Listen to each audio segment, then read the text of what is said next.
Dear student, प्रश्नावली 6.3 के question number 7 को ध्यान से देखिए। आकृति 6.38 में त्रिभुज ABC के शीर्ष लंब AD और C परस्पर बिंदु P पर प्रतिच्छेद करते हैं।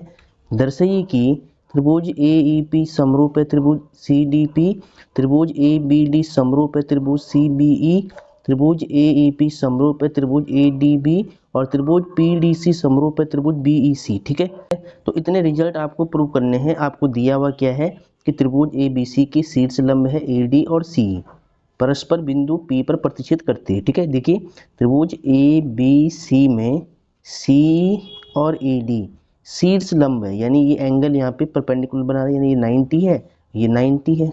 अगर ये 90 होगा तो ये भी 90 होगा इधर वाला। ठीक है, अगर ये 90 होगा तो ये भी 90 होगा। ठीक है, क्योंकि ये लाइन AB पे परपेंडिकुलर है और ये लाइन BC पे परपेंडिकुलर है। ठीक है, ठीक है। अब देखिए, सबसे पहले हम एग्जाम में कैसे सॉल्व करेंगे वो आपको ध्यान से देखना है। एग्जाम में लिखने के स्टेप आपको आनी चाहिए। ठीक है, सबसे पहले आपको लिखना है सॉल्यूशन एंड गिवन। ठीक है, तो गिवन में हम क्या करेंगे, सबसे पहले हमें दिया हुआ है कि AD और C परस्पर बिंदु P पर प्रतिच्छेद करती है और शीर्ष लंब है। ठीक है, यानी यहाँ पे देखिए आपको लिखना है कि AD परपेंडिकुलर है BC पर। ठीक है, इसका मतलब क्या हुआ, इसका मतलब हुआ ये यहाँ पर कंप्लीट जो एंगल होगा D वो क्या होगा, 90 होगा। एंगल D 90 होगा। ठीक है, सेम CE परपेंडिकुलर है AB पर, CE परपेंडिकुलर है AB पर। ठीक है, तो एंगल E भी 90 होगा, therefore angle E equal to 90। ठीक है, अब E का मतलब 90 का क्या मतलब है, देखिए इधर वाला भी 90 होना चाहिए और इधर वाला भी 90 होना चाहिए। सेम यहाँ पर इधर वाला देखिए, ये वाला एंगल 90 और ये वाला एंगल 90 होगा। ठीक है, चलो ठीक है। अब इसके बाद आपको टू प्रूव लिखना होता है। ठीक है, इसके बाद टू प्रूव, तो टू प्रूव को बोलते हैं सिद्ध करना, इसको बोलेंगे दिया है। ठीक है, इसको हिंदी में क्या बोलते हैं, दिया है, और इसको बोलते हैं सिद्ध करना है।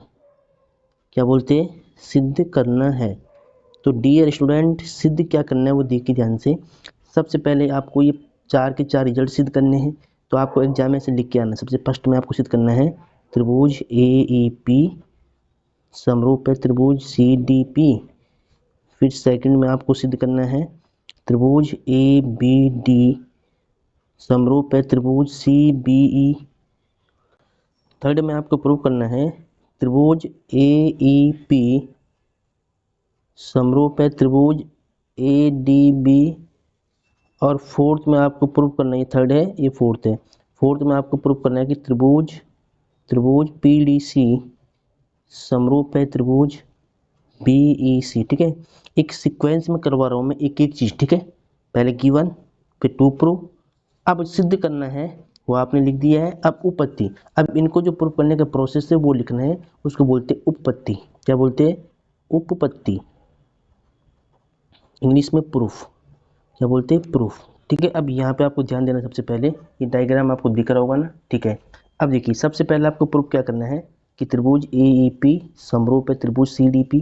तो इनके नेम सबसे पहले लिखेंगे हम, तो हम लिखेंगे यहाँ पे त्रिभुज AEP व त्रिभुज CDP में। ठीक है, इन दोनों त्रिभुज में ध्यान से देखना है कि समरूप कैसे होगा। ठीक है, अब देखिए ध्यान से, AEP त्रिभुज कहाँ पे, AEP यानी ये वाला त्रिभुज है। ठीक है, और CDP त्रिभुज देखिए, CDP ये वाला है, यानी ये छोटे वाला त्रिभुज है और ये छोटे वाला त्रिभुज है, इन दोनों को समरूप करना है। ठीक है, अब समरूप कैसे होगा, समरूप की मैंने 3 कंडीशन बताई थी, या तो 2 एंगल इक्वल हो, या 3 एंगल इक्वल हो, या साइड एंगल साइड इक्वल हो, या फिर साइड इक्वल हो। ठीक है, ये 3 रूल आपको याद होने चाहिए।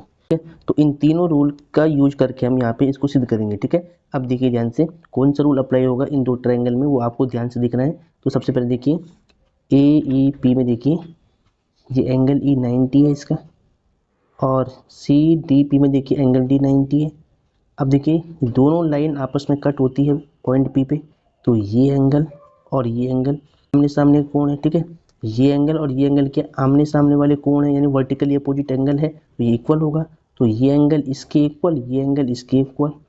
तो एंगल एंगल से क्या हो गया, दोनों समरूप हो गए। ठीक है, तो आपको यहाँ पे लिखना है ये बात।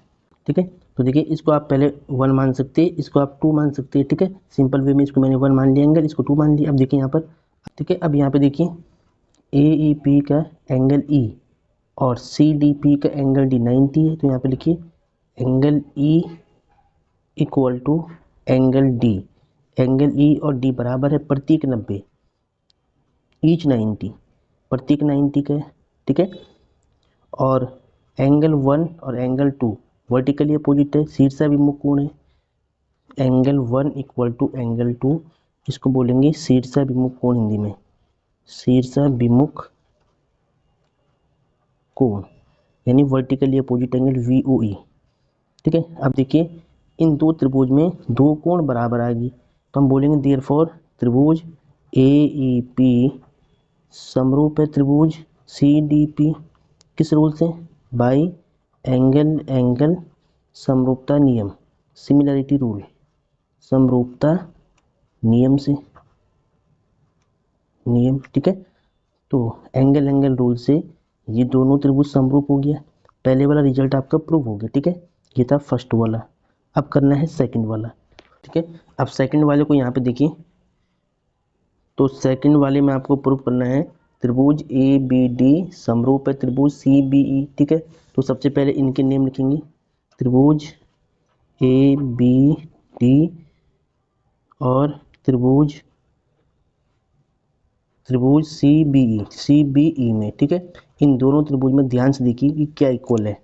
देखिए ABD कहाँ पे, ABD यानी ये बड़ी वाला ट्रायंगल हो गया, और CBE यानी ये वाला। ठीक है, ABD इसको लेना है और CBE इसको लेना है, इसको और इसको। ठीक है, देखिए ABD कहाँ पे, ABD में एंगल D 90 होता है और CBE में एंगल E 90 है। तो पहले ये लिखिए ABD का एंगल D और CBE का एंगल E, प्रतीक 90 है। ठीक है, ये 90 है, प्रतीक 90 इक्वल होगा। इसके बाद देखिए ABD में ध्यान से देखना है, एंगल B आता है। ठीक है, और CBE में एंगल B आता है, तो एंगल B दोनों में कॉमन है, तो angle B equal to angle B common यानी उभयनिष्ठ, हिंदी में क्या बोलते हैं, उभयनिष्ठ। ठीक है, तो अब देखिए दो कोण बराबर होगी, B कॉमन है, E D के इक्वल है, तो आपको लिखना है देयरफॉर त्रिभुज ABD समरूप है त्रिभुज CBE बाई एंगल एंगल समरूपता नियम, समरूपता नियम। ठीक है, तो ये भी आपको समझ में आ गया होगा कि हमने क्या किया, हमने ABD में एंगल B कॉमन लिया दोनों का, और CBE में एंगल E और ABD में एंगल D, ये एंगल इसके इक्वल और ये एंगल कॉमन था, तो एंगल एंगल रूल से ये दो ट्रायंगल समरूप होगी। ठीक है, अब यहाँ पे देखिए, अब हमें थर्ड वाले पार्ट को प्रूव करना है, तो सबसे पहले यहाँ पे लिखेंगे थर्ड पार्ट का सॉल्यूशन। ठीक है, देखिए सबसे पहले थर्ड पार्ट में क्या है, त्रिभुज AEP व त्रिभुज ADB, इन दो ट्रायंगल को आपको लेके चलना है। इन दोनों त्रिभुज में ध्यान से देखिए क्या इक्वल है, देखिए AEP ये वाला छोटे वाला है और ADB ये वाला बड़े वाला है। ठीक है, देखिए AEP में ADB में ये एंगल एक कॉमन आ रहा है, तो यहाँ पे लिखना है angle A equal to angle A, उभयनिष्ठ एक कॉमन है। ठीक है, हिंदी में क्या बोलते हैं, उभयनिष्ठ बराबर है। ठीक है, ठीक है, अब देखिए AEP में एंगल A आ गया था और ADB में एंगल A आ गया था, कॉमन था। अब देखना कि AEP में एंगल E 90 है और ADB में एंगल D 90 है, तो एंगल E और एंगल D प्रतीक 90, यहाँ पे लिखना है प्रतीक 90 का है। ठीक है, AEP में ये 90 है और ADB में D 90 है इतना। ठीक है, तो दो कोण से क्या हो गया, समरूप हो गया, तो त्रिभुज AEP समरूप है त्रिभुज ADB, किस रूल से हुआ, दो एंगल से, एंगल एंगल रूल। ठीक है। अगर किसी त्रिभुज में दो कोण बराबर होते हैं तो तीसरा ऑटोमेटिक बराबर होता है, इसका ध्यान रहे। तो बाई एंगल एंगल समरूपता नियम, समरूपता नियम, ठीक है। तो ये भी हो गया। फोर्थ पार्ट को ध्यान से देखिए, फोर्थ वाले पार्ट को। तो यहाँ पे लिखेंगे फोर्थ पार्ट का सॉल्यूशन, त्रिभुज PDC व त्रिभुज BEC को समरूप करना है, ठीक है। अब यहाँ पे देखना डायग्राम आपको दिख रहा होगा ना यहाँ पे, ठीक है। अब देखिए ध्यान से, PDC कहाँ पे, PDC यानी ये वाला ट्रायंगल है, और BEC कहाँ पे, BEC ये वाला, यानी इसको और इसको समरूप करना है। तो देखिए PDC में एंगल C आता है और BEC में एंगल C आता है, BEC में एंगल C आता है। तो angle C equal to angle C, यहाँ से भी देख सकते हैं CC आ रहा है, ठीक है। एंगल C कॉमन उभयनिष्ठ है, इक्वल होगा, ठीक है, उभयनिष्ठ के बाद PDC में एंगल C इक्वल हो गया था, ठीक है। अब देखिए PDC में एंगल D 90 है और यहाँ पे BEC में एंगल E 90 है, E और D 90 है, ठीक है। तो angle D equal to angle D और एंगल E इक्वल हो गया, ईच 90 प्रत्येक 90 का है, ठीक है। तो ये 90 हो गया और ये कोण कॉमन था दोनों में, ठीक है। तो बराबर हो गया, तो दो कोण बराबर आ गई। तो आपको लिखना है देयरफॉर त्रिभुज PDC समरूप है त्रिभुज BEC के, किस रूल से, बाय एंगल एंगल समरूपता नियम, एंगल एंगल समरूपता नियम, ठीक है। तो एंगल एंगल रूल से ये दोनों त्रिभुज समरूप हो गए हैं और यही आपको प्रूव करना। देखिए पहले वाला हो गया, दूसरा हो गया, तीसरा हो गया, चौथा हो गया।